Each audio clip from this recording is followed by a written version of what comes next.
Paper 5 IDT, जिसमें हमारा 20 marks का कस्टम्स है और 5 मार्क्स का हमारा एफटीपी है एंड बचा हुआ 75 मार्क्स का हमारा लगभग जीएसटी है।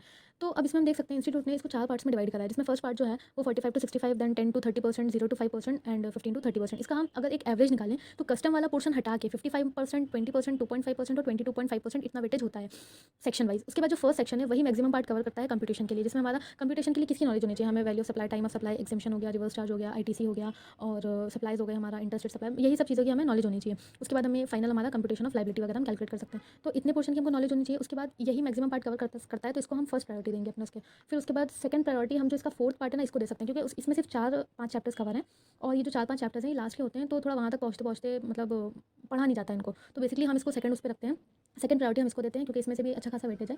और उसके बाद इसमें से 5 चैप्टर्स ही हैं। उसके बाद जो थर्ड प्रायोरिटी है वो हम इसको दे सकते हैं अपने सेकंड वाले पोर्शन को, जिसमें हमारा ये प्रोसीजर वगैरह कवर है, रजिस्ट्रेशन, टैक्स इनवॉइस और e way bill, accounts records, returns, payment of tax, job work, refund और liability to pay in certain cases, ये सारे इसमें चैप्टर्स कवर हैं, तो इसको हम थर्ड प्रायोरिटी दे सकते हैं। उसके बाद फोर्थ हमारा 0 टू 5% वाला है, जिसमें ये इंस्पेक्शन, सीजर वगैरह ये सब है, तो इसको हम फोर्थ प्रायोरिटी दे सकते हैं।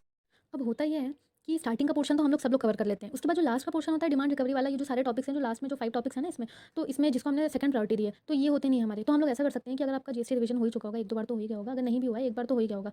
तो अगर एक बार भी अगर आपका हो गया है और आपको चीज़ें याद हैं, ध्यान में आ रही हैं कि हाँ क्वेश्चंस हो जाएँगे, तो आप ऐसा कर सकते हैं कि अभी आप ये जो डिमांड एंड रिकवरी वाले ये जो चैप्टर्स हैं, इनको आप 1 दिन देखिए या 1.5 दिन, 2 दिन, जैसा भी आपको लगता है, जितना भी टाइम होता है, उसके अकॉर्डिंग आप ये वाले पोर्शन को कवर कर सकते हैं। उसके बाद जो बचा हुआ पोर्शन है, अगर इसमें चीज़ें याद हैं आपको, तो फिर आप एग्जाम टाइम पे यहाँ पे हमें वैसे भी 2 दिन एक्स्ट्रा मिल रहे हैं एग्जाम के लिए, 3 दिन की छुट्टी है ना आईडीटी के पेपर में, तो यहाँ पे हम ये बाकी जो पोर्शन है इसको हम कवर कर सकते हैं, इसके क्वेश्चंस वगैरह कर सकते हैं।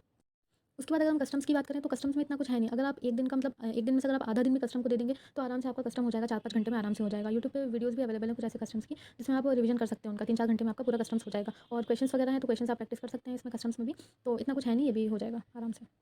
सो at last all the best for exams and let's hope for the best. Thank you.